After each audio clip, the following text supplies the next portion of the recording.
And hello, welcome to the League of Extraordinary Atheists for Humanism, where we attempt to apply logic and stuff to politics and religion and stuff. So yeah, so we're going to try to talk about smart things over dumb things. And while we do that, oh, hi. We also have this beautiful, wonderful Christy Santiago here by my side. Hi guys, happy Friday. It has been a year, as you can tell. A lot of learning we've done and a lot of informing ourselves, and sometimes the intro just is things and stuff, apparently, at the end of the year. Yeah, I've got my cardigan on. I'm ready to just relax. I feel a whole Mr. Rogers vibe, and I'm so digging it. One of the great American heroes.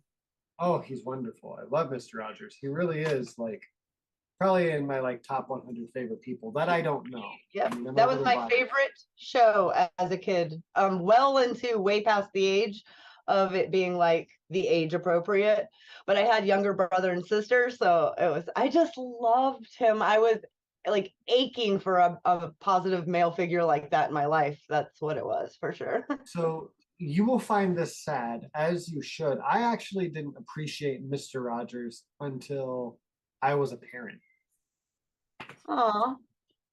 Yeah. I just love, if you or anyone who is watching and listening wants to know more about Mr. Rogers in real life, you will be blown away if you're not already informed. He did so much for the civil rights.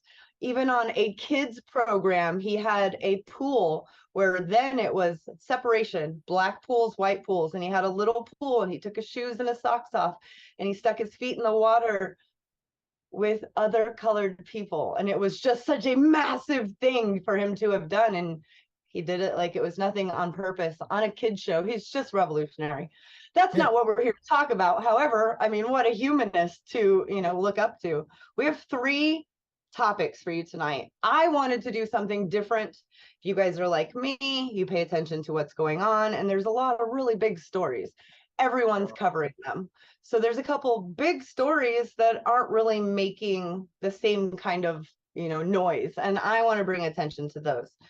So I'm actually going to start with a story, and then Mac will tell us some stuff and things, and then I will finish with a better story. It's complicated, but it's very humanist, I say. So that's what we have planned for you. Do you want to add anything, Mac? Yes, I would like to add quickly. Hush. I usually drink during the show because I think it's fun, and I like to drink socially. And Christy is my socially. So that's what they call me, Christy socially. Yes, Christy socially. Not to be confused with Stacy socially. But no, I got this wine for Christmas. Ooh, peppermint bark. Yeah, interesting. I guess if you mix chocolate and milk, and it would be green, so that explains the color. Yeah, it's like a brownish green. I paint, so also, that's what happens. What? I said I paint. That's what happens when you mix a lot of those colors. Yeah, I can. But also, I got this. Oh, Mikey bug. Pretty bad. It's pretty bad. Wow, yes. I can't words tonight, guys. I haven't taken a sip of anything except water.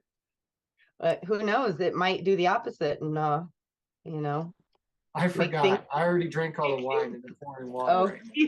Look at you. Cheers, folks. I just wanted to share that with everyone. Also, thank you to my family members who got me these gifts. They're wonderful. They go, hold on. They do go well together. Oh, I mean, what is it? The candy bark, whether it's toffee or I love the English toffee bark that has chocolate on both sides and crushed almonds. Oh, forget about it. That sounds good. A dentist's worst nightmare. Oh, I was Stacy when I first came on. Hi. So you're Christy tonight. Hi. Hi, I'm Christy. Hi, Christy. Stacy tonight. Yeah. Stacy socially. That's my Okay. new name. Stacy Social. Yeah. I like it. Yeah. Yeah. How are you? Good. How are you? I'm doing quite well. Welcome Rachel, home. this is the time to come say hi. Yeah. Apparently, that's what we're doing. Yes. I was supposed to say my name tag off that says Stacy on it. I should probably take that one off. It's the rate. Hi. She's like, I have wet hair. God. Oh, I no, know. I'm like, I'm in my pajamas and I have. Yeah, but you can look like a wet dog as long as you don't smell like one. Yes. Huge Definitely difference. Yeah. not. It's I was different. like, okay. Do I pass the sniff test? She passed the sniff test. All right, we can move on. Oh goodness. All right. Have a it's great good show. It's Good good to see you, to Stacy. Good to see Everyone you. has a corn song. I love you. Love you. Hi, Oh. Nacha. Sorry. Hi. We're gonna have to pull that up. The What? corn Corn song, Mr. Rogers. Okay. I can't say that I have, but I'm a music connoisseur, apparently, according to Spotify. So a lot of songs I say I don't know, and then they come on, and I'm like every word. So Yeah, I don't think I've heard of that. yes, thank you, Lord and Savior. All right, tonight, you guys, we're going to be talking about a fracking firm.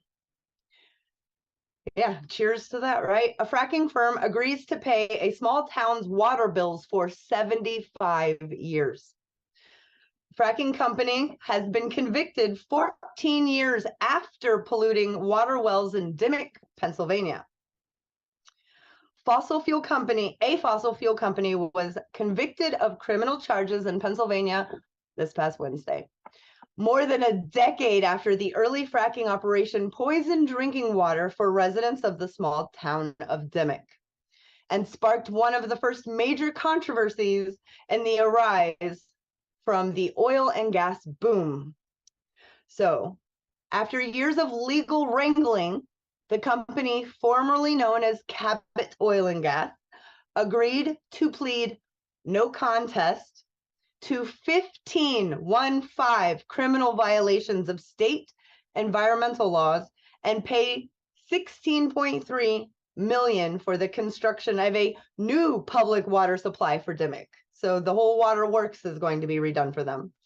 Activists say some Dimock residents went years without access to clean tap water. Bless you, Mac.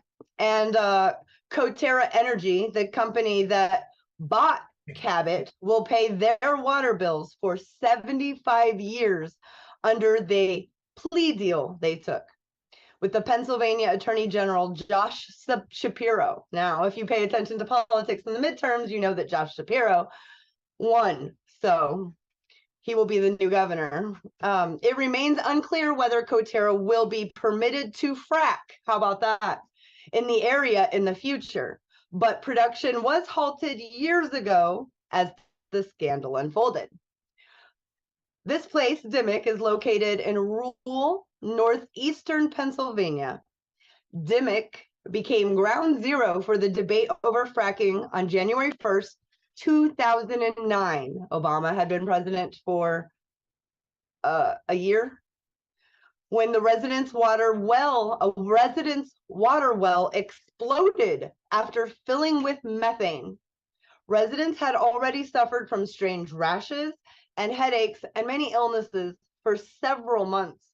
And at least one family had to be evacuated from their home, according to the environmental group Food and Water Watch. Look into Food and Water Watch. They're a great resource. Residents would later learn that a fracking rig run by Cabot subsidiary, which now is this new company, was Coterra, that the residents would later learn that a fracking rig run by Cabot subsidiary, I can't say the word now, had ruptured a methane pocket, is what they're called, but they kept drilling despite the leak. Finally, some justice, says Ray Crumble, a Dimock resident whose water was contaminated, in a statement. This case proves once and for all that drilling and fracking contaminated our drinking water. That was the whole reason they went to court, to prove that, because of course the corporation was saying, no, of course it's safe. Back in 2009, my voice cracked. Maybe my voice is going to drop. Back in 2009, fracking was a relatively new technology, allowing producers to drill, or frack is what it's called, horizontally in vast underground shale formations that were rich in oil and gas, but largely inaccessible to conventional drilling. The Obama administration embraced fracked natural gas, as you guys probably remember, as a bridge fuel that would allow the United States to reduce coal consumption and meet climate goals. And the industry was engaged in an intense campaign to win over lawmakers and assure the public that fracking was safe. People across the country remember what happened here in Dimick, and now they will know the rule of law won the day, Shapiro said. However, the plea agreement was 14 years in the making. Shapiro, a Democrat who recently batted off the far-right Republican and was elected Pennsylvania's next governor, brought charges against Coterra Energy in 2020 after a grand jury investigation determined fracking was absolutely to blame for methane and other carcinogenics and contaminants in the water wells used by the residents, who initially had signed agreements allowing the Cabot Corporation to frack under their property. Shapiro demurred when asked whether Coterra Energy would be permitted to frack near Dimick in the future, saying he would review any proposals with his environmental secretary after taking over as governor, not before. The governor-elect also called for stricter regulations on fossil fuel production. Quote, "If the regulators fail to do that, then industry is not going to be constrained, and they're going to go ahead and put profits before people, as they always will," Shapiro said. Previous investigations by state and federal regulations yielded mixed and highly controversial results. In 2010, the Pennsylvania Department of Environmental Protection, the DEP, fined Cabot for contaminating water in 19 homes only, and drew up plans for an alternate water supply for Dimick. However, in 2012, the DEP allowed Cabot to resume fracking in the same area after the pause. Plans to construct a line connecting Dimick to a water treatment facility were dropped by state officials. They just let it go after Cabot agreed to a $4.1 million settlement with those 19 families. $4.1 million split between 19 families. And then they just dropped the ball about getting new water to them. So those 19 families that had been living with contaminated water all had to share, for years, residents relied on bottled water and deliveries of fresh water because they understood that their own well water was severely contaminated. At one point, Cabot was ordered to deliver water to impacted residents, even as their company continued to claim no responsibility for the pollution. On October 19th, 2011, the DEP told Cabot Corporation that the company was no longer required to deliver water to the affected families as the dispute over the source of the contamination continued. In 2012, the Federal Environment Protection Agency, the EPA, which is bigger than the DEV, ran its own independent tests of the drinking water in Dimick, but officials abruptly closed the investigation and declared the water safe to drink with help from a special filter, and despite the presence of contaminants and carcinogenics associated with fracking. It was later revealed that the EPA staff members had even warned their superiors that more testing was absolutely needed due to the massive presence of dangerous pollutants. So I'm glad all that was leaked later and it came out in the trial. During the controversy, jugs of brown tap water, that was the thumbnail, that's literally from someone's tap, from Dimick, became national symbols of the dangers posed by fracking. In 2014, Kremble and other residents delivered samples of contaminated water to the EPA headquarters in Washington, D.C. For years, Cabot, like the rest of the industry, claimed no wrongdoings as it pressed to expand fracking infrastructure in Pennsylvania and across the nation. Fracking does not contaminate drinking water, the industry proclaims. We know now from thousands of peer-reviewed studies in Pennsylvania and beyond that fracking does damages to the environment and releases air and water pollutants that can seriously cause human health problems, including forever chemicals. I'm glad that they won. It did make, Democracy Now! Mentioned it and talked about it and actually talked to, sorry, I got like a weird place for niche. I had to get it. I'm glad it worked out, but I mean, 14 years, it does take time for these things to happen, and justice did prevail. You can look up just a simple Google search of Dimmitt, Pennsylvania contaminated water, and what you'll see, the main pictures are people holding jugs of like an orange water, a greenish water. What that was is they had taken that water to the EPA building to protest outside of it. That's what those pictures are from. And I remember it, and this just doesn't concern people who don't live there. And I loathe that thinking that, do you watch The Liberal Redneck at all, any of you guys? He has his newest video talking about the lack of empathy. Mwah, mwah, mwah, mwah. It literally doesn't matter to these, and I don't want to do us and them, I don't, but it is a big majority of far right that it doesn't matter for unless it personally happens to them. They do want any rights for gay people, but oh crap, now my daughter's gay, or my son's gay, or my child just told me that they're trans, then it affects them and now they care. I'm glad they do. I don't want them not to. I just wish that, the definition of empathy is to understand that you are not in that person's situation and to put yourself, like, metaphorically in that person's shoes, to see, to try to imagine, to have empathy for. And it's so important to yay, justice prevailed in this one, and just those 19 homes didn't get sold out. Yeah, I just thought it was such an important story to tell. These 14 years. Can you imagine living for 1 year with no tap water? You have to have water delivered, and then the company that's told to bring it to you is told it doesn't have to anymore. So now you have to come up with it somehow. So because of all of this, not only are they getting new waterworks for the entire area, but they're also getting their water bill each month paid for the next 75 years. That is in the document that they pleaded no contest to.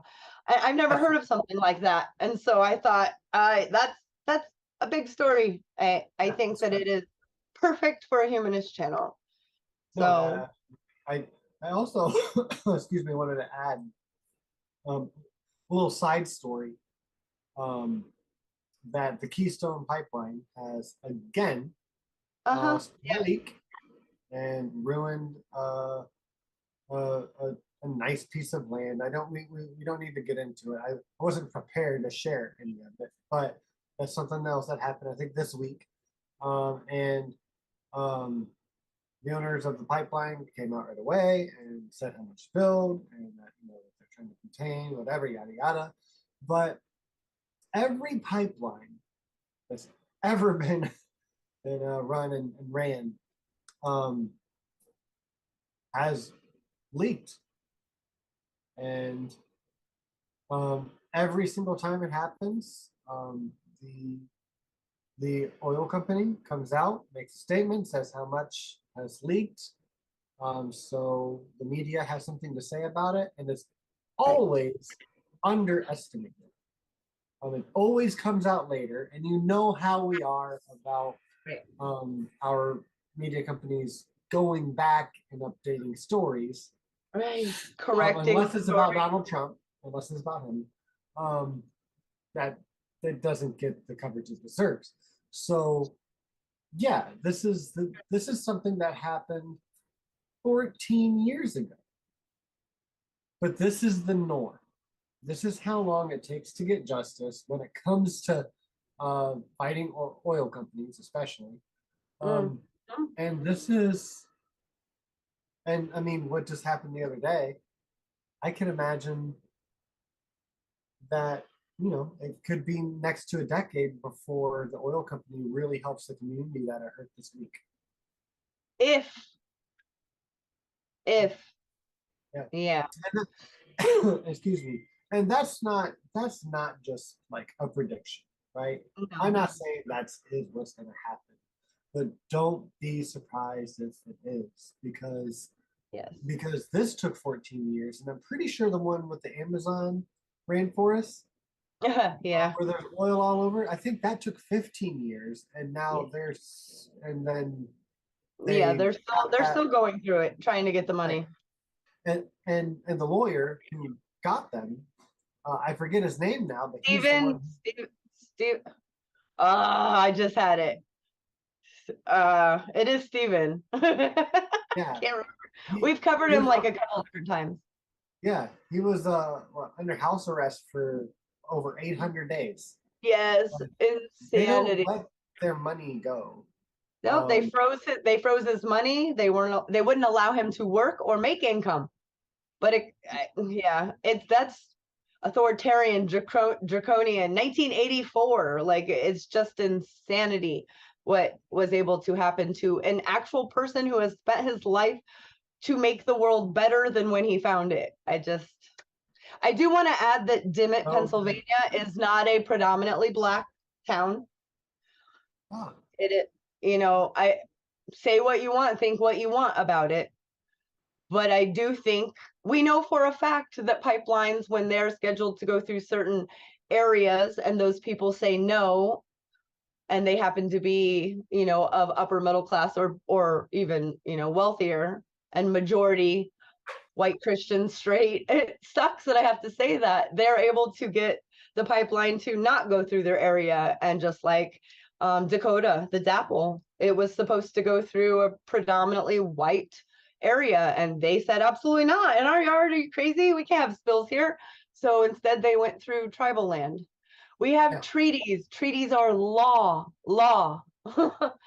So yeah, but those are treaties with the Indians from India.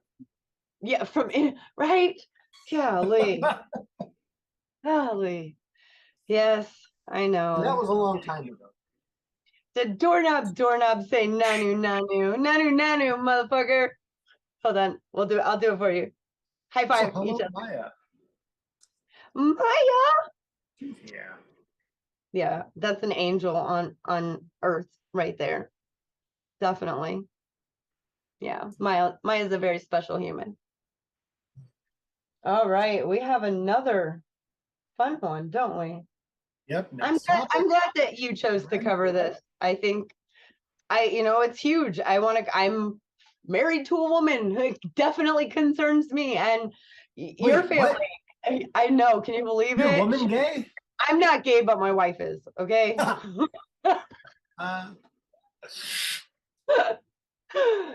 gotta support her. So. Yeah. No, I feel you. No, I was surprised that you didn't pick this topic. I was ready for you to call this, but when you did it, I guess I'm like, well, I guess I'm doing it then. Because you know what? It actually means more. It does. I want to say that the civil rights movement wouldn't have gone as far without their allies.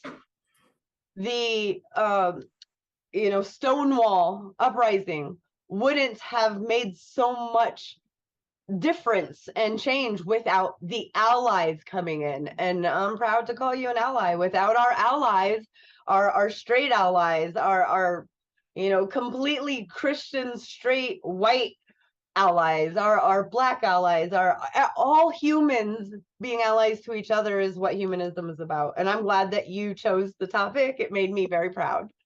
So thanks. I was like, gold star. Yeah, no, I mean, I still hear, like certain people in my area, um, even get the heebie-jeebies about the gays and stuff, and, and penises touching and and they're all afraid of scissoring, and not all of them, but More than it's scissoring. That's what it's all not, about. yeah, yeah. But no, it's still I'm still like in the Bible Belt or in like the outer Yeah. ring of it. So I feel like it's important to like talk about it where I am, because as I've mentioned before, I was in that mindset for a long Right. time. Gave me the heebie-jeebs, and better not push it on me. Ha, ha. But Yeah, you don't want to catch the gay. catch the gay. But no, I think it really is really important to talk about, even when you aren't in that community, right? So I am happy to present this one. Pull up my note. I don't have many notes. I have bullet points. I mean, it's not hard to talk about. Can I pull up my notes? Oh, Brantley. second. Sup, Brantley? Sup? There it is. Okay. Sorry, I'm using my Mac and I'm not used to my Mac computer. How ironic is that? That's pretty funny. We can all laugh at Mac at that. All right, cool. Yeah. All right, so the second time around, Mhm. for the Respect for Marriage Act finally passed the House and the Senate, and then it was signed into law 12/13/22. So hey, hooray! Hooray! Yes, We're so on the this- right side of history in I mean, 2022. since It is a win. history is also 3 days ago, Yeah. yes, but Right. you It don't did have to break say my, any more about it. it It's did break about my time. heart seeing how many voted against it. I just Yeah, but I mean, this is, as much as it breaks our hearts, right? Like it also shows us why it is so important to, even though we've won this fight, it's not over. It's not over, right? We thought it was over before, like we thought this fight was over. That we have um loving, we have law of the land, gay marriage, um has to be recognized, um but we have people like Ben Shapiro, Matt Walsh, Dennis Prager, Mormons, or the Church of Latter-day Saints. Whatever. We have all of these groups and I love how you spokespeople name individual specific names and then you're like, and Mormons. and Mormons. I mean, they especially get mentioned. We get them a lot here. Honestly, in this apartment complex, they come riding their bikes in. I offer them water because they look hot. It's Florida, they're riding their bike, but yeah. Everyone's hotter in Florida. I think I just Everyone's that bigger. immediate vibe out. I'm like, yeah, me and my wife gonna offer you a drink of water. Yeah. But go ahead. That was just a little love it. funny side note. That was No, recently. it's fine. But no, where was I? I was saying that. Hold on, I was gonna take a drink of wine. That's right. That's important. Don't forget to do that. So yes, why is this important? It's important because giving marriage rights to gay people or LGBTQ plus individuals, if you will, isn't special rights. Right? I know that's not, we're not killing it. We're not breaking like the glass ceiling with this statement here. But I really want to try to say this in a way, because I know that we don't have a lot of people watching right now that don't like, that don't agree with this. But I assume that eventually some of our videos are going to be watched by more people who disagree with this.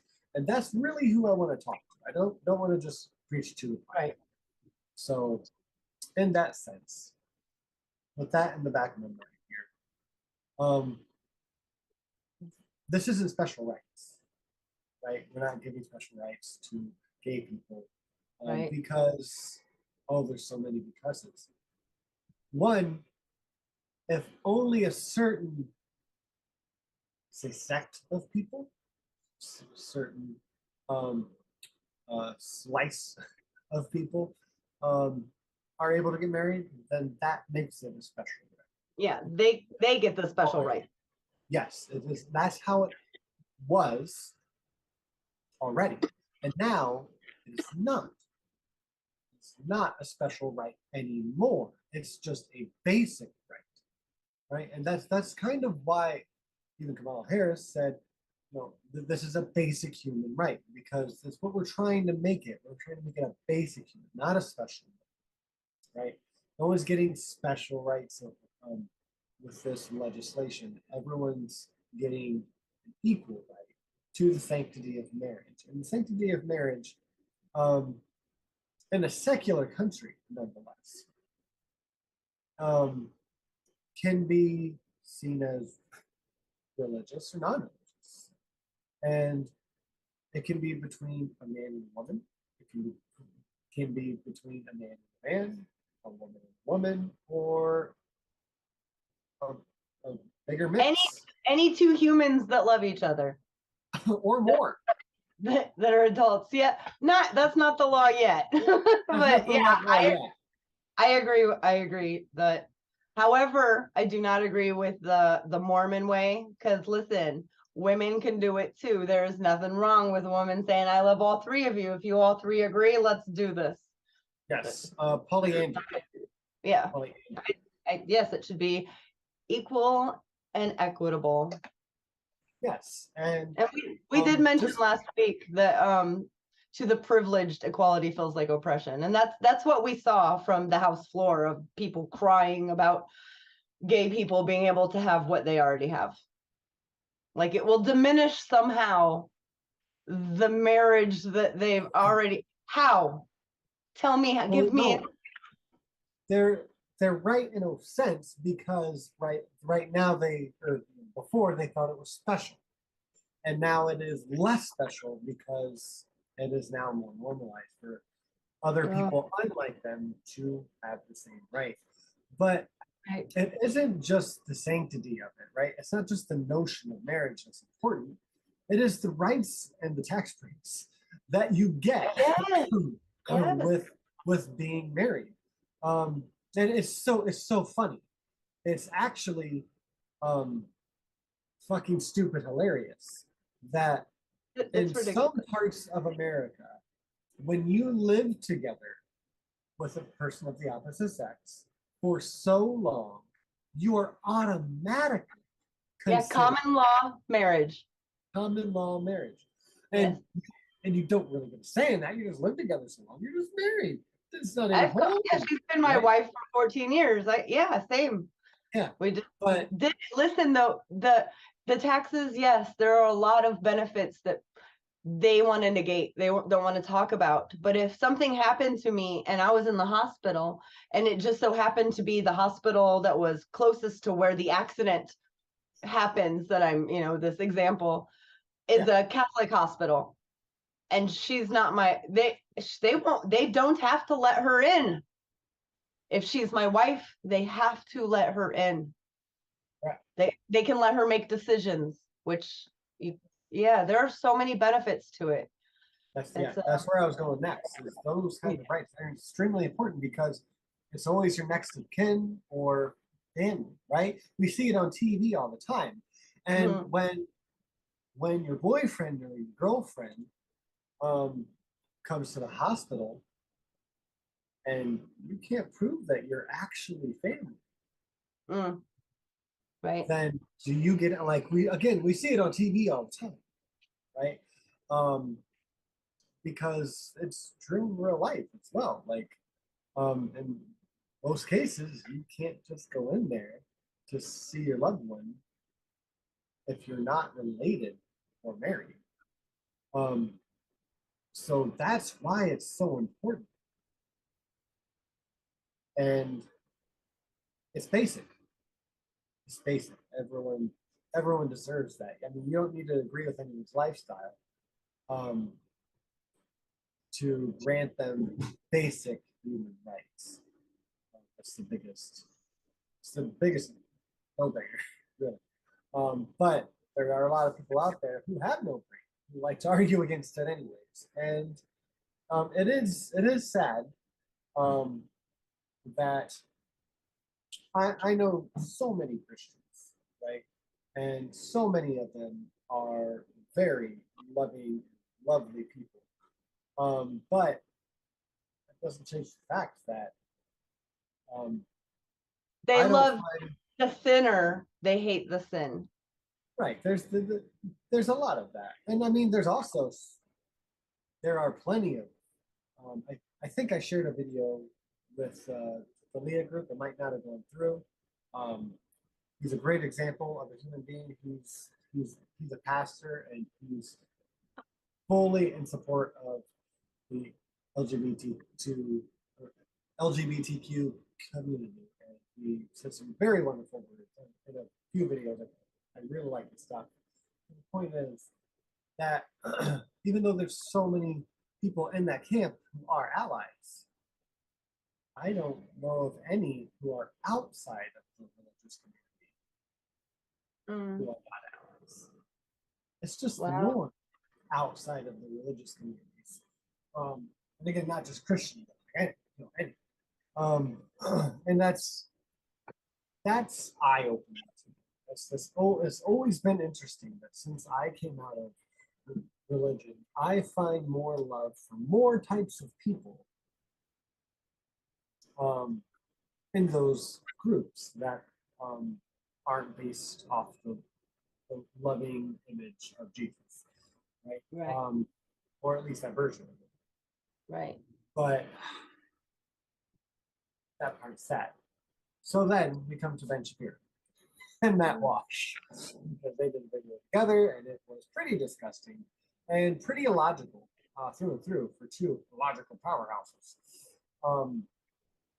Just trying to make the case, not that being gay married is wrong because of the fact that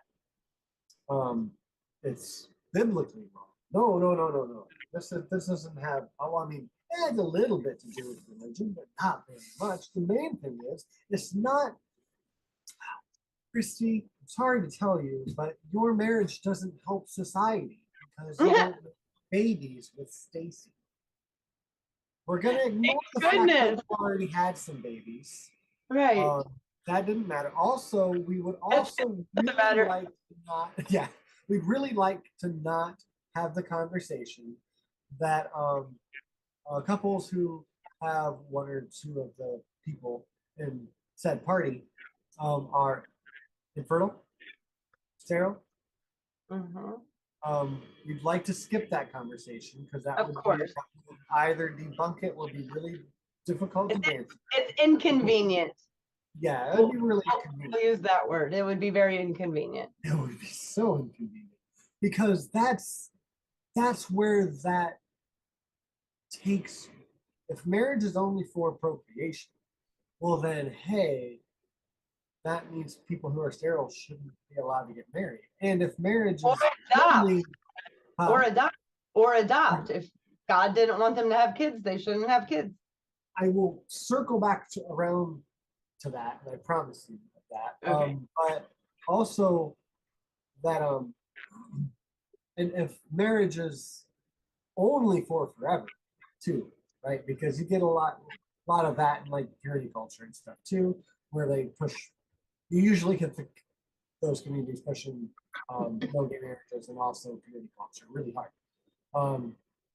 But if it's for forever, and you're not, so there's like a contradiction, right? Like if you're not making babies, then you shouldn't be married. But if you're already married and you didn't know you were fertile, whoopsie daisy. Again, that's another muddy puddle that they really don't. But they don't want you to have sex until you're married. So how would you know? Whoopsie poopsie. Again, don't whoopsie poopsie. You hang out with children a lot. Yes, thank you. Whoopsie poopsie is not a grown man, like just term. I love it. Sorry, I forgot. Whoopsie poopsie. Oopsie poopsie.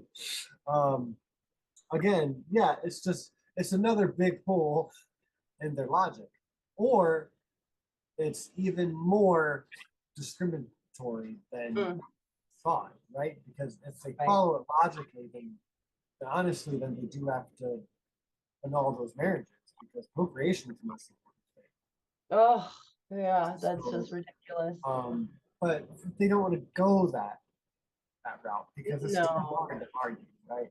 So that's why they don't talk to people who think for a living. Anyways, excuse me. I heard governor say that we couldn't let this happen because, that it's dangerous. It's dangerous to the country. I'm like, the woman who cried, oh yeah, and then her nephew came out and put her on blast afterwards on his own TikTok, and then he also was a guest on TYT to give the full story of all the conversion therapy his own mother put him through. Yeah, he is a hero. Now he dedicates his time to helping youth to be that voice that he never had. Yes. They created a beautiful humanist monster, and I love it. That's what their bigotry gets. I don't see it as just discrimination. It's bigotry. Bigot's gonna bigot. Yeah, they are. And oh my goodness, there's so much more in the story that I cover. So I'm going to try to do it quickly. Circling back to the adoption. So I'm going to make my arguments in orders that I didn't plan to. So for anyone out there listening who thinks or ever thought that being gay is unnatural, that's a load of bunk. Super duper not true. There are thousands of species that, I'm saying species, that have many examples. Yep, most of them is between 7 and 10% of their population. Kind of like humans. Yeah, same. Same. And there is an evolutionary advantage to that. And it would be an evolutionary advantage if it was a higher percentage as well. And when you have a certain portion of a population, this is not a perk for individuals. This is a perk for populations, in which some individuals do get a place with a family. Back again to the adoption. When you have some couples that don't procreate, still want children, then you have a pool of potential parents for a pool of unwanted children. Because it is absolutely an issue within our species to have children who are unwanted. And we also, in times of war, historically, a lot of the more effeminate males, even go to war would stay home with the females and help child rear, because it's true what they say, it takes a village, right? And that's literally how we got along so long. So there, at very basically, there's some reasoning for why it is persistent in nature, because it does help the population along. So many species still have the game gene, you could say. It's like the X Factor. But so I wanted to pass that point. Also, you are of the thought that the Bible. Bleh. Sorry, that's involuntary. Sorry, I cued it. As a religion, that happens. The Bible as literature, love. Yeah, taken literally. Yeah.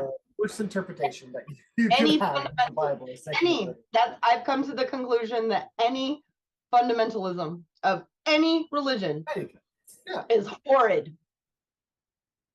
yeah, it's at least Maybe not Jainism, but it's just really fucking weird at that point. You said what? Maybe not Jainism, even like Okay, but it would just be weird. Like you could be doing a lot of things good with your life right I now. would like to see animalism as fundamentalism. That would be interesting. How would that even work? I don't know. I'd love to see it though. Okay, so if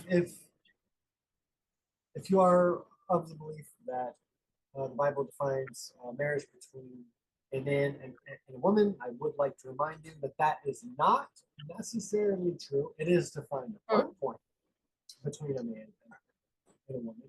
It is also defined at another point between, and actually there are many more examples in this one. There's only one example between one man and one woman. It is one man and as many women as you can afford to keep in your house. Yep, and a harem, and you can have a harem of just girls you just use as sex slaves. Right. You may also have, sex toys that are apart from your wives. They just don't get any like legal inheritance or those kids that they have. So right. There's that. Concubines. There we go. So there's that, and that is a more definitive description of what the Bible says is. I can throw out an example. I can throw out an example for anyone who's really interested in what you're talking about right now. Please. America's Best Christian, Betty Bowers.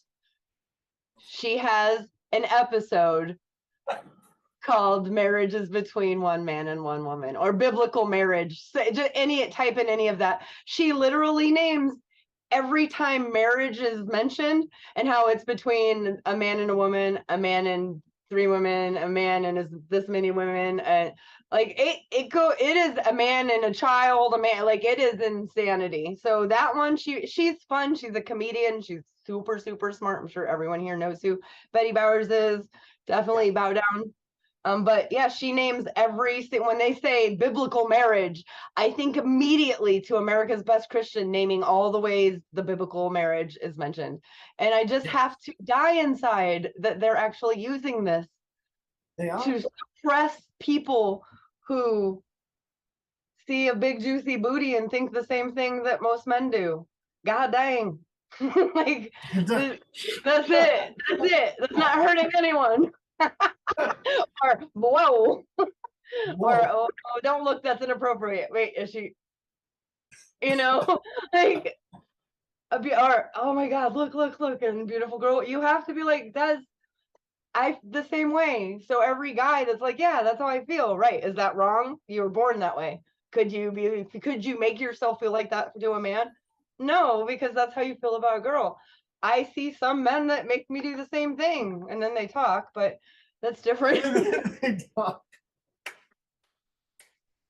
I extra appreciate that. I'm not sexist or anything. I just knew that would be funny as well. I extra appreciate now that you listen to me talk for about 2 hours every 2 weeks. I choose you, Mac. That's different. Yeah. I have actually, I talked to a lot of like, I talked to Smitty, I talked to Carlos, I talked to Brant, and these are males that like I choose to have conversations with because, and as friends, you know, it's not just that. It's so, yeah, I'm just being silly because guys have historically always made jokes like that over girls, and I just like to flip the script. And it's so jarring still in 2020, at the end of 2022, because it's just different. And, you know, really I don't mean it. I'm not a person from, you know, Mad Men, that time where they actually meant it. Oh, that dame, you know, it's just, we've come far, but we've not come far enough with all of those biblical marriages and knowing how many different ones are in there. I have to immediately, my head starts thinking, how do we fix it? How do we fix it? How do we fix it? And there's only one answer: education. Yeah, no, yeah, just widening what we learn, and not trying to hide the ball. I do want to get back to finishing. Yeah, I'm gonna mute myself. Bill. No, you don't have to move. So last fun bit on the Bible part, though, with biblical law. Just so you know, if you are a female and you are trying to use the Bible to justify what marriage is, just remember, when your husband dies, his brother gets first dibs on you. And the only way he's really supposed to say no is if he can't afford you. So there's that too. I thought that'd be interesting to add because that is for law. So moving on to the bill that was just passed, the Respect for Marriage Act, there is an exemption in there for bigotry. If you are a church and you don't feel comfortable doing the gay marriage thing, then you can be all like, I can't do the gay stuff in this house. God, you can opt out. There are many people on the left who have a big old fucking problem with this. I do and I don't. I don't blame anyone who does at all. I have mixed feelings on it because, well, the fact is that exemption's there. So when anyone tells you that that they're attacking religious freedom, as we have, like, what's her name? Blonde one, the crazy one, Green, Marjorie Taylor Greene. As you know, like, she's worried about religious freedoms, and the redheaded woman who died at Congress. When they say they're worried about religious freedoms, it's protected. And remember, when we covered this at the beginning of this conversation, that before this was passed, it already was a special right? So we're just making it a basic human right, and it's, I lost my train of thought. What was I trying to say, Christy? A rising tide rises all boats. So they had their special, and no one else could get it unless they were straight, right, or straight and Christian, or just straight, and, you know, preferably in a church. And then the tide just came and rose all the boats up there with them, and now we're all on the same water, getting married and divorced like everyone else. Get over it. It has nothing to do with your personal life. Right? No, yeah. No, and it doesn't hurt. That whole, they're encroaching on our religious liberties. No, they're protected. You actually want to push yours. Yeah, That's you right. want others to have to follow yours. And to the people who don't want to make cakes for gay couples, don't want to make websites that they've never had to yet, just in the future, they don't want any gay people asking them to do anything. Fuck you. And I don't want to give you anything anyway, you bigot. So, like, that's how I feel about that. And I'm a humanist. I don't want any ill will to you, but you're a fucking bigot. So don't worry about my business coming to you. You don't need to go to the Supreme Court. Hey, gays, stay away from the bigots. They're assholes. Yeah. Done. Just stay away. Go make your bigoted, crying on the House floor. Let's go ahead and pass it anyway and keep moving on because they're going to keep doing this. No, They feel like and- the world's changing too fast for them, and the news saying fear, fear, fear, fear all day long is not helping. Christy's right. This isn't going to stop. That's okay. I don't want it to stop until it really stops, right? I believe in free speech because I want to hear the bad ideas. So we can be like, hey, this is still a problem. We still have work to do.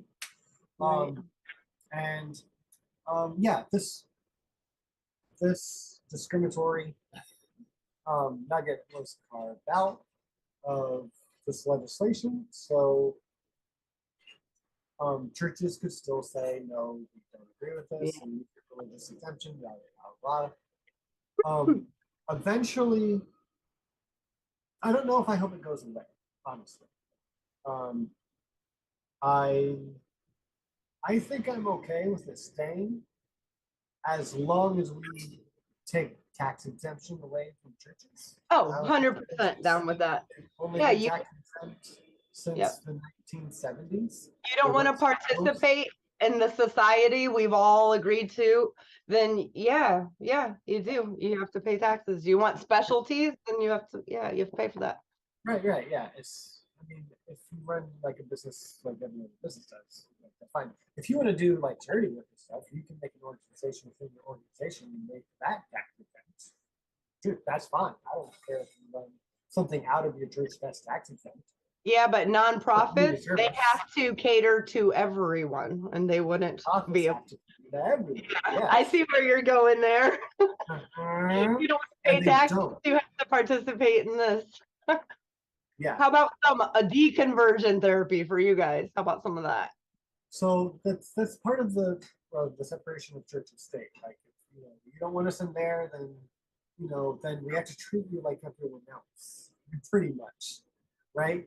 And I mean, the separation of church and state shouldn't go as far as like allowing abuse in families like that go to church, or in cases of like rape and incest and child pornography being passed around the deacons of the church.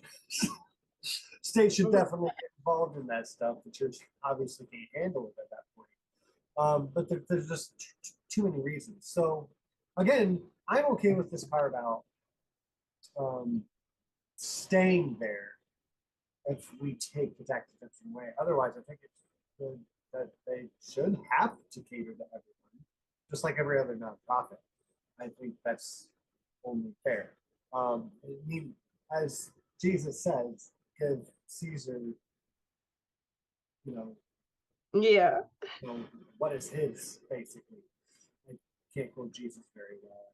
I haven't read the New Testament as much as the Old Testament, so I have less of that memorized. I have almost none of the Old Testament. Oh, you're going out. It's hard to hear you. No, I'm not good at quoting at all, period. But the point is that I'm so glad that this passed because I have It's codified. Now it's so there. many, gay, lesbian, queer friends, like locally. Christy here being one of my best friends. Should be gay up in his DMs is what he's saying. Should be real gay in his DMs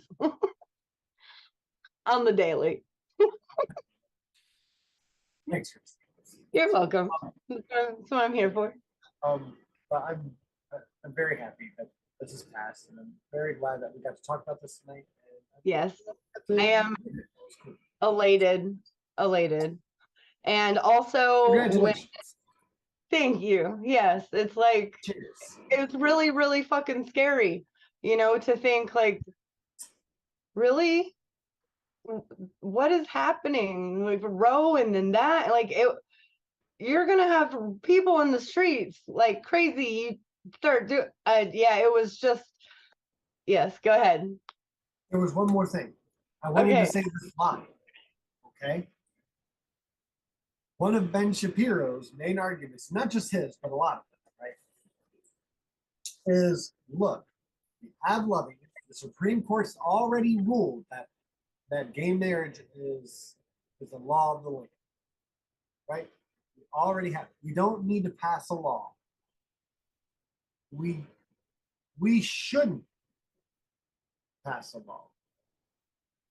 Switches to. We shouldn't pass a law to secure the law of the land. Follow that logic. Wow. Roe was the law of the land.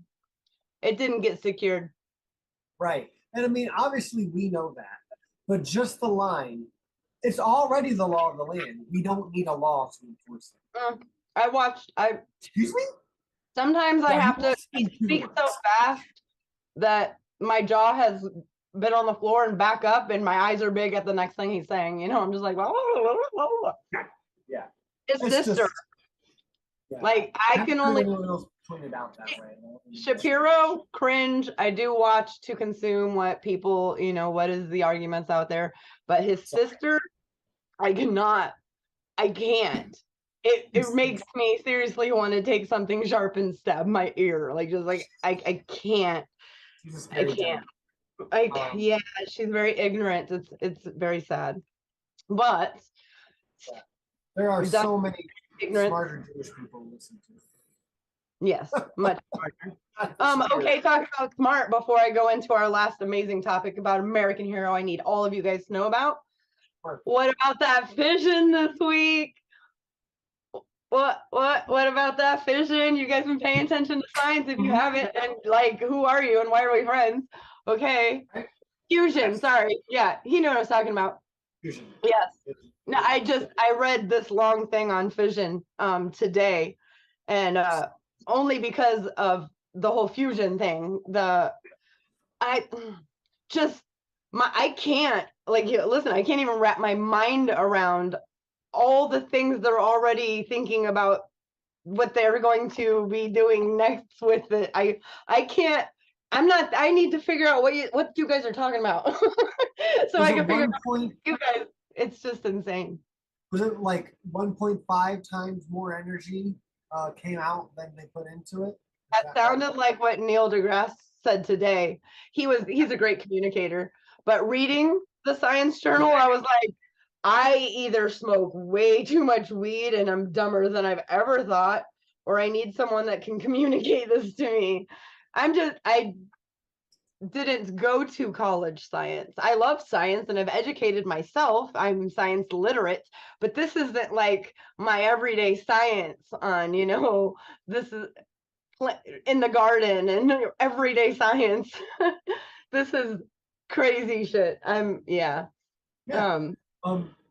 Not to point it out, be cautious about this news on fusion. There's a chance it is to unsettle the Russians. I did, yes. Okay, yes. I also pay attention to very left news areas, and that actually has been a conversation this week, that this is not, if you look back and you know any of the history, a lot of things like this happen.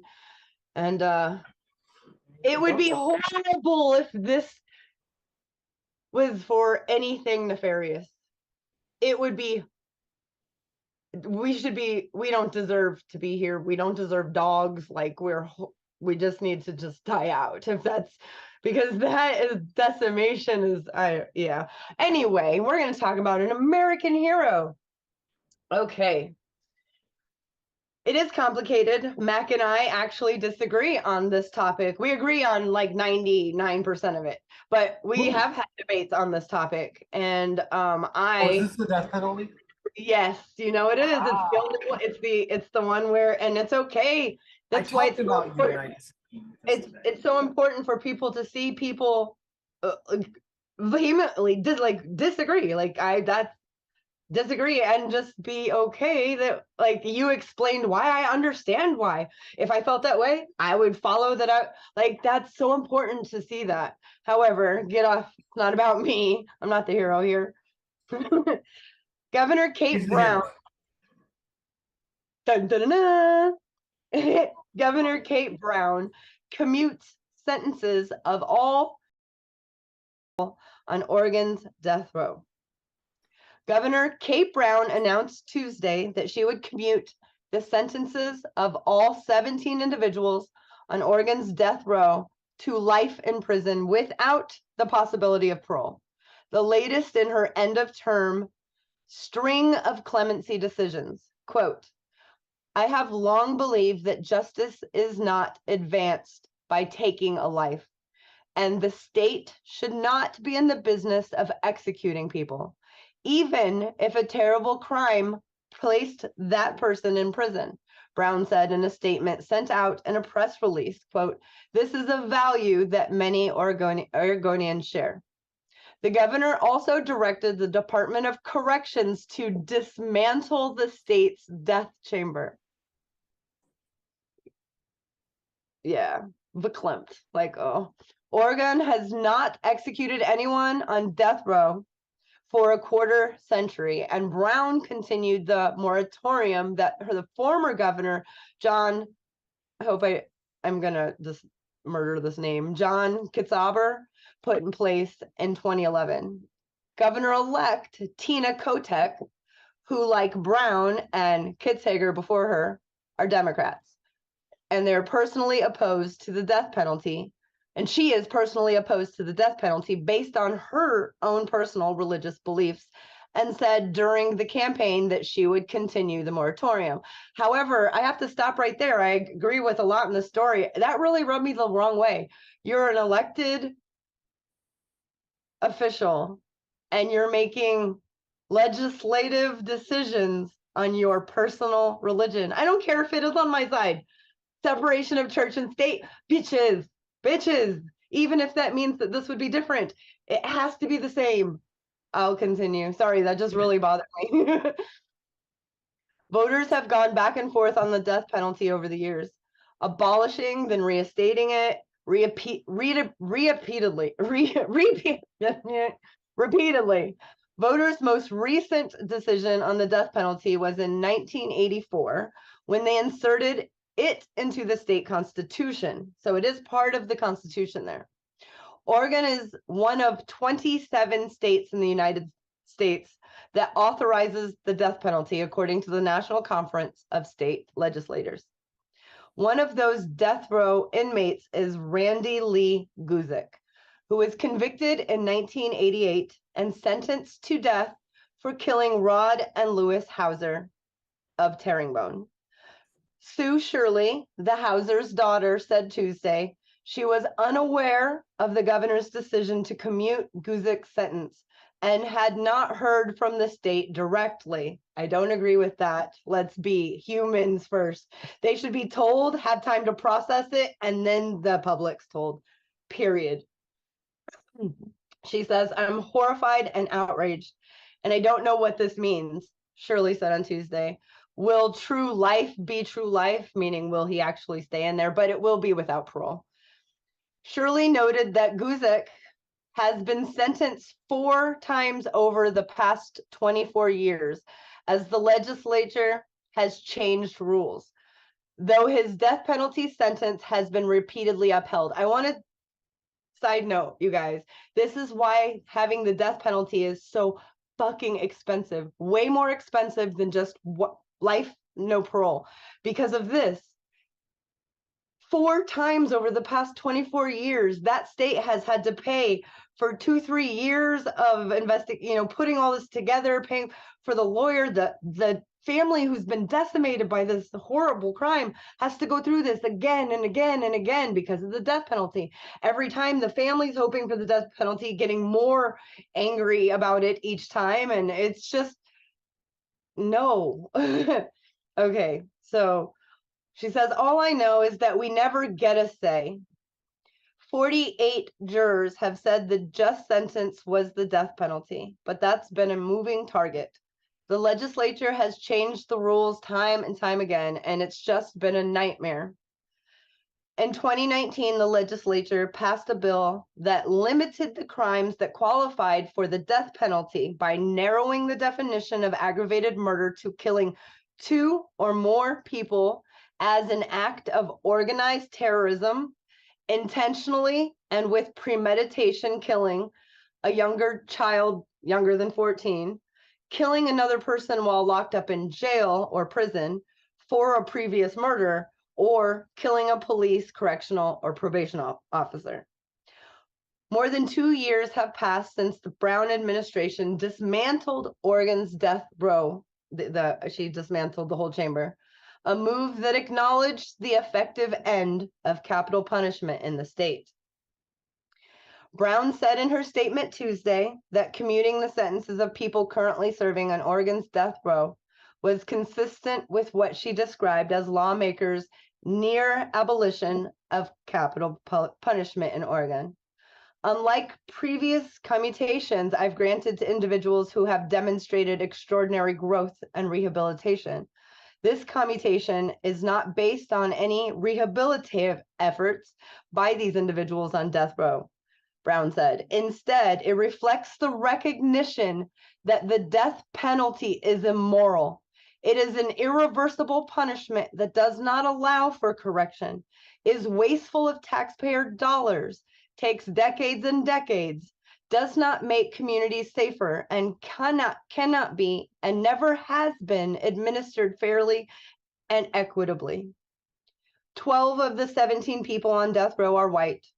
3 are Latino, 1 is American Indian or Alaskan Native, and 1 is Black, according to the governor's office. Why they added that, I don't know. So Brown's order will take effect on Wednesday. Rosemary Brewer, executive director of the Oregon Crime Victims Law Center, said it was her understanding that the Oregon Department of Justice Crime Victim and Survivor Services Division staff worked Tuesday to notify family members and had reached all of the families affected by the commutations. A spokesperson for the governor confirmed that the Department of Justice handled these notifications. However, Brewer said the governor should have given families more advance notice of her decision. Quote, that was fast. The victims should have been told about this so that they had time to prepare for it. These are horrific cases that left completely devastated families. They're preparing for the holidays, and all of a sudden they see in the newspaper or on TV the person who traumatized, devastated their families, had their death sentence commuted.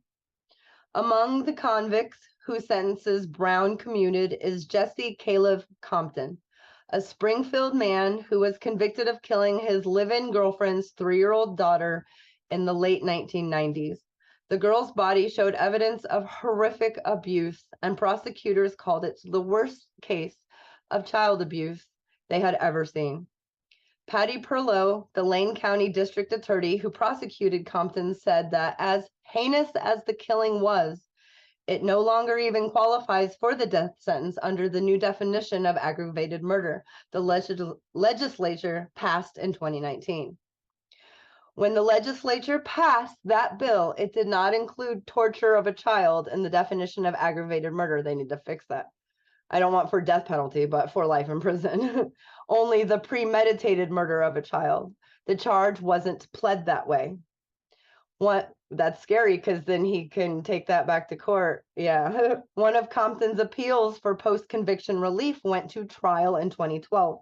Where his lawyers argued that his original defense counsel was inadequate. The Justice Department prevailed and Compton's conviction and sentence were upheld. But Compton's appeal of that decision languished for years and years, Perlow said, and the Court of Appeals didn't hear arguments until earlier this year. If the court sides with the state, Compton is likely to appeal. If Compton prevails, the case will be sent back to Lane County for retrial. Do you see why life without parole, there's no chance for any of this is better? Okay, so they'll be sent back to Lane County for retrial. Perlow said it's unclear what impact the governor's commutation would have on his new prosecution. Advocates, including the Oregon Justice Resource Center, pushed for the governor to commute all death row sentences for years. On Tuesday, the center's executive director, Babin Singh, said in a statement that Brown has, quote, or that Brown, quote, has made the right choice for Oregon and commuting these death sentences and dismantling the death chamber, end quote. And then he goes on, capital punishment risks executing innocent people, and Oregon is not immune to the causes of wrongful convictions seen around the country, Singh said. He pointed to the case of Jesse Johnson, a client of the center, whose conviction and death sentence for the 1998 stabbing of a Salem woman were overturned last year by the Oregon Court of Appeals, which ruled his defense team had failed to even interview a witness who saw a completely different man enter the victim's house. Quote, research has demonstrated that the death penalty is tremendously wasteful on resources. It really does take a lot of years and money, does not keep our communities safer, and provides the fiction of closure as death penalty cases drag families and everyone else through the courts for decades. Brown's clemency actions, which included early release for people deemed at risk of serious health impacts from COVID-19, and inmates who helped fight Oregon's catastrophic 2020 wildfires, have freed roughly 1,000 people from state prisons. I love that. The Oregon Live asked Brown's spokespeople on Friday for a total number of people for whom the governor had issued pardons and or commuted sentences. On Tuesday, Press Secretary Liz Moroz responded that the governor has commuted the sentences of a total of 1,189 incarcerated people. The governor also pardoned, love this part, approximately 45,000 people this year for marijuana possession convictions. Although that did not result in anyone being freed from prison, it's still 45,000 people who got pardoned. In Oregon, you wouldn't be incarcerated for simple possession of an ounce or less. But she issued 77 other pardons for crimes that the governor's office did not identify on that list. Oregon Senate Republican leader, it's important to do the devil's advocate, Tim Cobb, Republican, released a statement late Tuesday asking whether the people of Oregon had voted to end the death penalty. I don't recall that happening, he said. This is another example of the governor and the Democrats not abiding by the wishes of Oregonians. Even in the final days of her term, Brown continues to disrespect victims of the most violent crimes. Christian Michael Longo was convicted in the December 2001 murders of his wife, Mary Jane Longo, and their 3 children on the Oregon coast. Longo was sentenced to death in 2003. James Baker, Mary Jane Longo's father, said Tuesday that his family feels that justice has not been served. Quote, as far as the family is concerned, this is wrong and wrong, Baker said. The rest of us all have to live the rest of our lives knowing what he did. He killed his family, which is my daughter and my grandchildren, and they will never see life again. Baker said the governor's decision comes uncomfortably close to the anniversary of the killings as well. Every single year we can't forget, and every time Christmas rolls around, what we think about is, well, we have our scrapbooks and our pictures, and we go through them around this time and realize these people are gone, and they are gone forever. Like I said, it's a complicated topic. It's very important for humanists to be involved in this. Baker also said that he worries that Longo's commuted sentence will give him a chance to appeal for parole. They will be life without parole. But, you know, these are their fears. He fears that would happen, and eventually a chance to get out.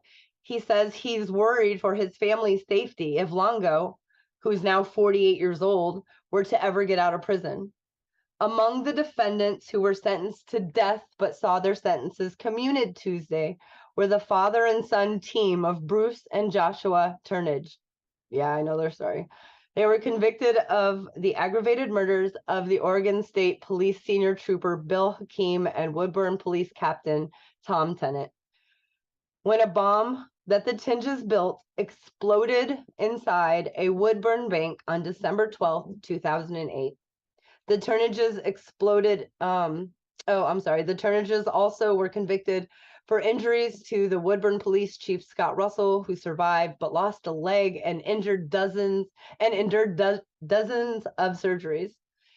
Marion County District Attorney Paige Clarkson criticized the governor for wiping away death sentences, especially given the anniversary of the bank bombing was just a day earlier. Like, they really could have thought this out a little.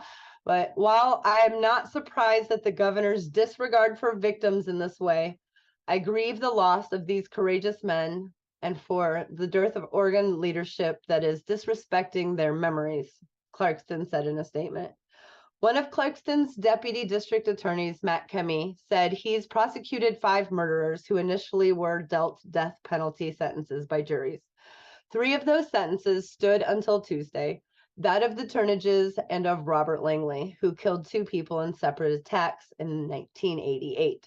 The body of one of Langley's victims was found under a cactus garden on the grounds of the Oregon State Hospital, where Langley had been receiving mental health treatment. At his original trial and in appeals, 5 separate juries voted to sentence Langley to death. None of these things would have to happen if they took that off the counter. This is why it's so horrible when I say it's horrible for the people, for the state, for the money, for the taxes, it's horrible. She says, I will never understand why people like Governor Brown would rather be a hero to murderers than to be a protector of victims. That's not what she's doing, but I can understand how she feels having to go through all of this. It must be hell. Go ahead. Okay, thank you. No, because so like, I do want to make clear, like, more or less for my sake, that like, I know that Christy and I disagreed on this topic, but not a lot. We don't have a lot. No, that's what I said. I'm like, we agree like on 98% of this topic. Yeah, no, absolutely. Like, because like, no, I understand why she's fighting for the rights of these people, because when you commit a crime, whatever the crime is, you have to do the time, right? But then once you serve time, you're supposed to be let back into society. And that's kind of this. And the 80s was such a long time ago. It was so long ago that I don't remember at all.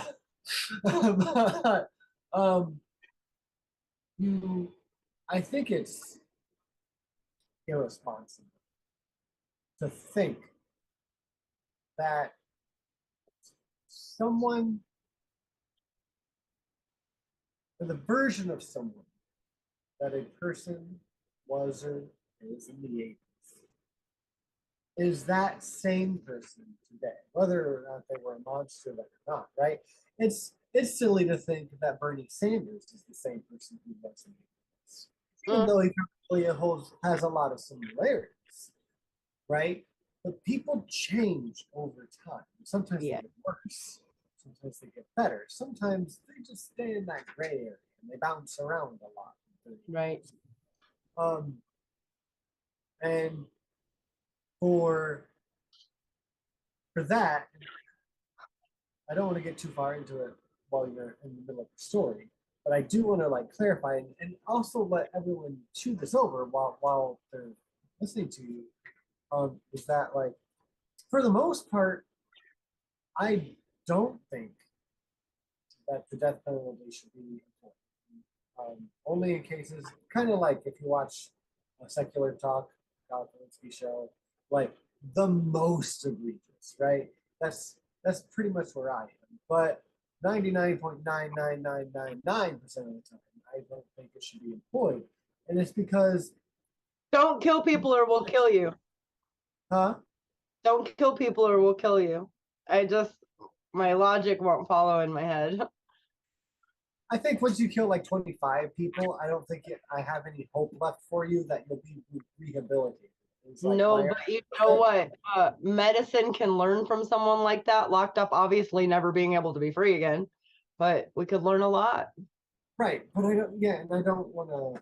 And I'm not saying that medicine tortures people, but I don't. No, I don't definitely not. People, But I No. think that life in prison is torture.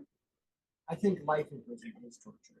And I There's think a part where a woman talks about that and it hits home. It's like mic drop in a minute. okay. Life. And I agree with her when she Okay. says, it. Yeah. Okay. So Yeah. the only caveat that I put with this, and I had this conversation earlier today, actually, where like we differ here, but I think you might even agree with this part too, is that if someone's going to get life in prison or something similar, like if we fix our justice system and we don't have life in prison anymore, I think that's just insane. I think that we should employ death with dignity along with those long-term sentences. Like after a while, you I feel am 100% libertarian, death with dignity.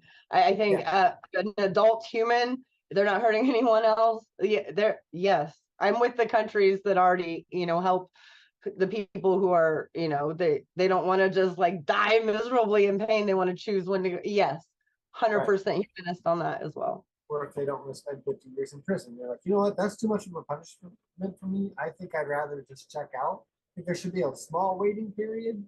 Yeah, And some if they don't therapy. change their mind, then go Yeah. ahead and do it. I don't think there should be a waiting period for everyone, like someone who has 3 months left to live, and they say, I would like to take 1 or 2 of those and say goodbye to my family, have a wonderful time, and die before I think I'm going to choke out.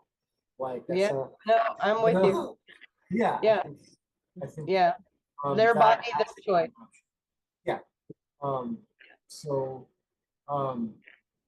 I just wanted people to have that in the back of their mind, because we have a terrible justice system when it comes to punishment, because punishment has to come with rehabilitation, otherwise it's torture.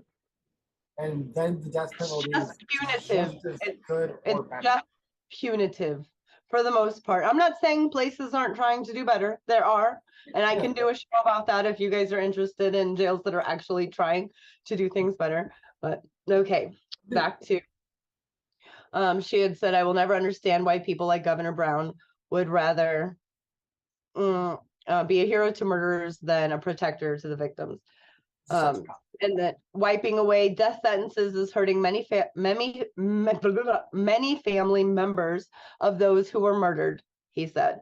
Kemi said his job is to enforce the law, and if Oregon voters wanted to eliminate the death penalty, they would have. But they voted in the person who said she was going to do that, so they kind of did, is what I'm saying. Bill Hakim's widow, Terry Hakim, I'm getting to that part now. So he was the one blown up in this bomb. So Bill Hakim's widow, Terry Hakim, said the governor's commutations are devastating and feel like an early Christmas present to the convicted and their families. Okay, let's just make it harder for the victims to go through their days, knowing that our governor is looking out for them and not us, Terry Hakim said. It's a very personal slap in the face. Hakim sarcastically joked that at least the governor waited until the day after the 14th anniversary of the bombing to make her announcement. She said, since the Turnages were sentenced to death in 2010, any solace she felt has eroded again and again, as they all have to go through all this stuff. As 2 governors placed moratoriums on executions, the legislature made it exemptionally difficult for defendants who killed to be sentenced to death, and the Turnages appealed their convictions. Their latest attempt was heard just last month during a post-conviction relief trial, which none of that would be able to happen if they got jail without parole. Now, Terry Hakim said she never thought the Turnages actually would be executed. Quote, I liked the fact that they would be isolated by themselves. I liked the fact that they didn't have privileges in the general population. Hakim's adult daughter, Paige Hakim, she must be a humanist, feels differently than her mother. She doesn't oppose the governor's decision, although she wishes the governor's office had put more time between informing the families and making it public. I agree.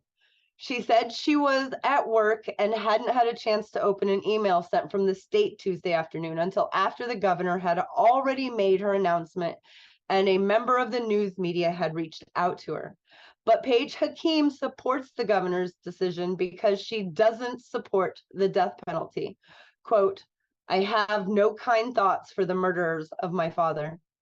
I do not believe they ever deserve freedom.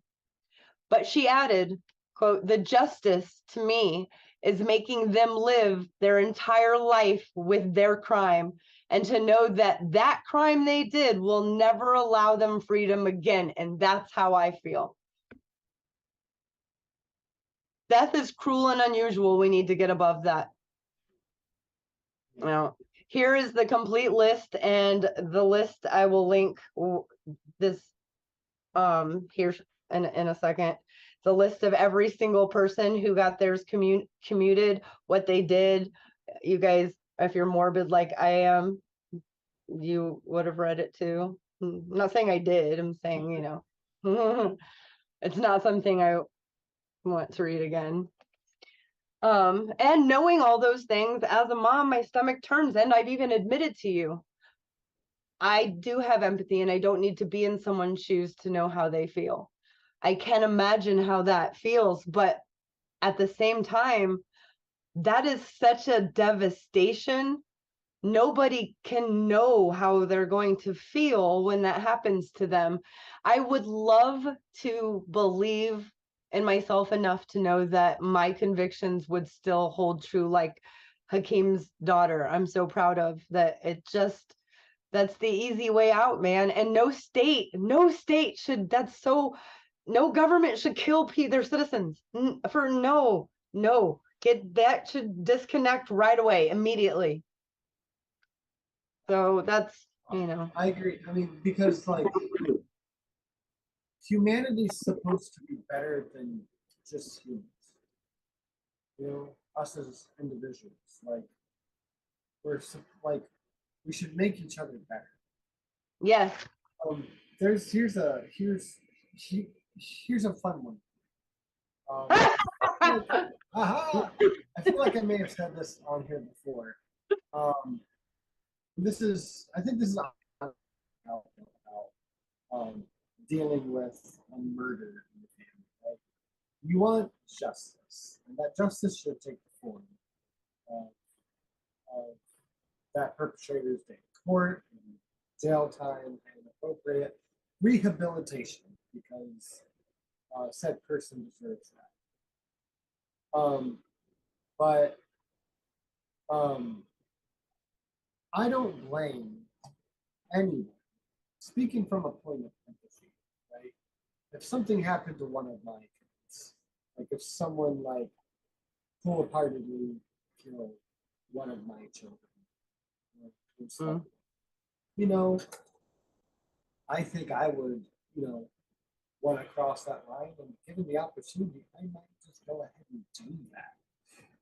Because it would probably make me feel better. Maybe not long, but it might make me feel better. And I don't blame anyone for having that feeling or even doing it. You get the hands on someone who killed someone in your family, you know, especially a kid.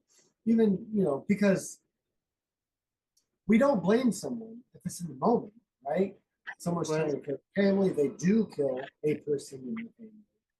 And then you get a chance to kill them before they kill anyone. We don't blame them. You wait a couple days, blindly. I still wouldn't blame someone for doing that because of how that makes you feel to lose someone you love like that. Of course, like I would have to say it's justified, yet still wrong in the big picture. Like we shouldn't want that. But right. Right? It's a bit of a catch-22. We want to be better. We would love to see that person heal. But when a wound is fresh and bleeding, things get bloody. And it's sad, but it's yes, and it's not what makes the world go round, but it is what makes the world stop. And it's just kind of a fact of life. And I just wanted to mention it. I don't know how you feel about it. I feel like you know, I mean, you obviously get what I'm saying. It's a difficult, complicated, I mean, it's a very human topic. It's as old as time. Villages got together when, you know, someone did something or was accused of something, they would get hung, whether, you know, the town was bought off by the sheriff or not. We've just had a long history of the wrong people dying. I don't think authority should kill citizens. If the citizens are paying through taxes to create this government for them, that authority that they're paying for should not have the authority to kill any of them. Right. I mean, of course, there are situations, you know, a guy runs into a place, starts shooting up someone, and a cop takes them out. Obviously, I'm not talking about those for people that are like, what about this? You know, no, I'm not. That's where politics comes in. How do we handle Well, that, and just think about, you heard how arduous this is. Decades of going to court, of them being able to appeal, because the death sentence is such a huge thing legally that there have to be all these steps to they want to make sure that it's not. Doesn't mean that they actually get the guilty person every time. Most of the time, chance? yes, right. That they just had bad representation, and then the other party comes from money. There's all kinds of situations where it can go down like that. And if it is 0.01% chance, it's still too much. No government should have the authority to just plan and carry out a unaliving of a citizen. I understand. I don't Think about, you just said it would be torture to spend your life and right, that it would, and a way out is to have that, you know, to be taken out. No. And maybe, just maybe, if you're that up here, I don't want to say there's no hope for you, but maybe you can become a better you in there and be a role model for someone who will get out. I mean, I don't know. That's just me being hopeful. You'll probably be a shithead forever. That's why you should be in there. That's a good point, though. Honestly, no, that's a really good point. I mean, you can still do good in the jail community, Right. And I mean, I have a family member. I mean, you guys read about Attica, the uprising. So I bawled my eyes out. This is always an interesting, fun topic, and I think it's really difficult because there's so many things to be brought into the conversation, right? I mean, most conversations we have, we can pull a lot of things in, but this one is particularly, I think, Yes. really hard, because I don't think you or I have a really great solution to criminal justice reform like we may for healthcare. No, I'm not. Right? I feel like Educated healthcare is enough. way easier to solve than our criminal punishment system. Right. Like I feel like we can point in the right general direction, but to really nail it down, we're nowhere close. I think Well, we can do how science works and look around and take notes and read the studies and the data that countries that are doing it well, what they're doing, and Yeah. I don't know, evolve to the 21st century with them. Yeah, because right now we're way far. Yep. So, Mhm. yeah. You guys stay safe. 3,000 people are dying a week again from COVID. Yeah, I heard the number ticking up. Yeah, We're just in 2 weeks ago it was 300 a week. Say what? Just 2 weeks ago. Yeah. And for months it was staying at an average of 300 a week. And now it's 3,000. I got my booster last week. Stay safe. And Nacha, I love you, future man. Future dude. Future dude. All right, guys. Yeah, when I say happy Friday to you guys, I'm totally not I don't even care about equality. I don't even say happy Saturday to Nacho. Like, how rude. It's been years. I don't even include him. Like, not even a part of it. He's like, whatever, I'm ahead of you anyway. You mentioned it twice today. Yes. Happy Saturday, future man. Yes. Great show. Thank you so much for joining us this fortnight. As far as I know, we're doing an end of the year show. So please